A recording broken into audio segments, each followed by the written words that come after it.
Good morning. When I was meditating this morning, I realised at some point that I was wanting a different experience than the one that I was having. I've been meditating now for 30 years, and yet still I can fall into this same old trap of wanting a different experience than the one I'm having. So I just want to talk about that a bit because I think when we come to meditation, particularly in the beginning, we have all sorts of expectations about what meditation is and what it isn't.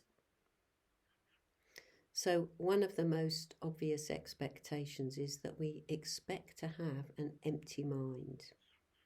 Well, I don't expect that nowadays, but I think it's something we can easily fall into. That we're expecting to have no thoughts, nothing arising, just a peaceful, open, natural state. And I'm not saying that that isn't possible, but it's not something that we can force or that we can even make happen. We can only set up the right circumstances for that to arise.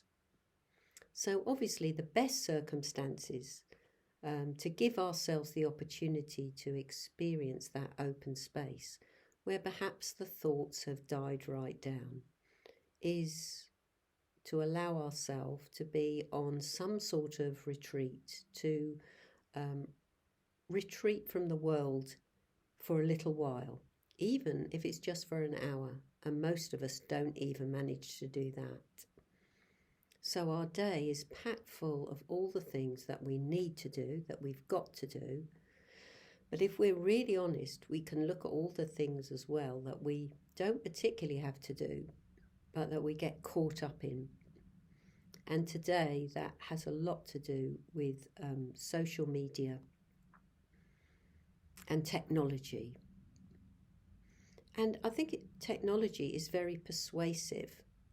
It draws you in all sorts of ways, but I'm going to put that one aside. So I think a very important aspect of our life is really noticing what occupies our time. It can be very interesting to write down for a few days how we spend our time, from the time we get up in the morning till the time we go to bed. What do we actually spend our time doing? Because that can help us be a lot clearer about whether we're actually doing what we want to do, what we intend to do, and also what we know helps our mental states. So a lot of what we do perhaps doesn't do that, doesn't help our mental states. But we don't notice, or we distract ourselves so that we're just not aware of how we spend our time. So yeah, when we start to meditate, when we come across meditation, we have all sorts of expectations of what it is. Actually, meditation is far more than we think it is. So often we want to be a bit calmer, a bit less anxious, have a bit more space in our life, have some me time. And there's nothing wrong at the beginning with having those ambitions, having those intentions. But what we don't know is the means that meditation can give us to have those experiences. And so we seek, we look.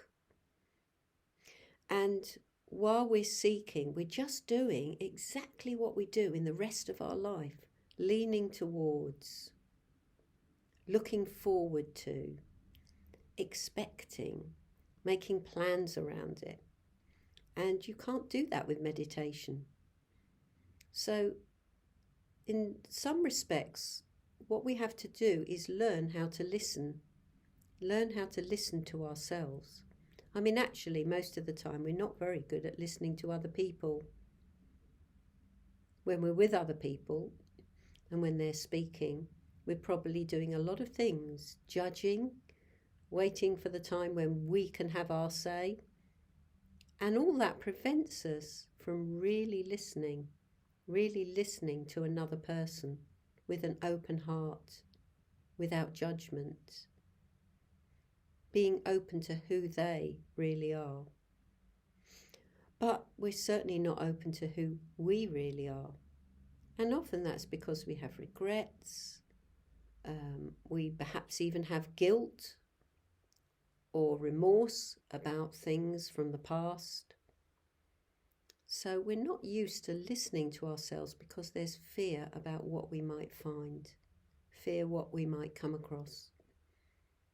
And Buddhism teaches us to be robust enough that we can face everything that we are.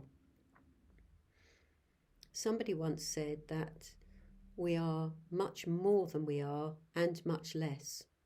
In other words, we have the capacity to be very much greater, but we also have the capacity for great evil.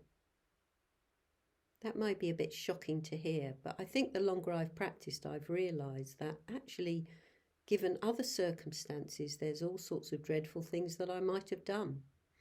It's only because I live in the time and the way that I do that actually, I'm not likely to do anything really terrible. But we're also much more than we believe we are. And as the Buddha pointed out, we have the capacity for enlightenment, for freedom from all our negativity. And I think the longer that I practice, the more that I have faith in that, I have confidence in that. But we have to learn to listen to ourselves first of all and really find out who we are, what we are. And that's not just about kind of psychologically understanding ourselves. It's about trusting something that's very elusive, quite hidden. It's learning how to listen to our heart. And in Buddhism, the word for heart and mind is citta. So it's this combination of heart and mind. And we can learn how to stay in the silence.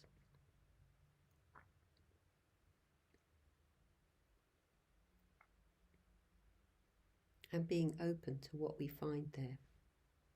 I'll stop there.